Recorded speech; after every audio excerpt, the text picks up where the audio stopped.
Ore mense, so ek was op pad om te gaan slaap en toe kom ek af op die volgende uitkomment op YouTube. Gaan nie sê wat hy gesê het nie, maar julle kan dit daar lees. Nou, in alle eerlikheid, dit het my nie persoonlik geplan nie, maar dit het my nog steeds kwaad gemaak. Nie dat ek half sleg gevoel daaroor nie, maar meer vir die feit dat hierdie persoon dink dat hulle sulke goed kan sê van ander mense en dit het geen invloed nie.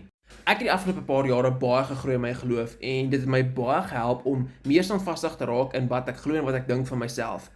Maar ongelukkig is dit nie vir almal die case nie. En baie mense sukkel met hulle selfbeeld en spesifiek wat ander mense dan van hulle dink.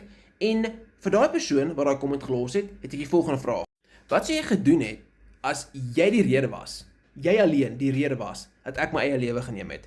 Van julle gaan dalk dink dis 'n drastiese vergelyking. 2 jaar terug het dit gebeur. Mense het 'n ouetjie op TikTok soveel sleg gesê, hy het dit gedoen. Maar nee, dis mos net 'n comment.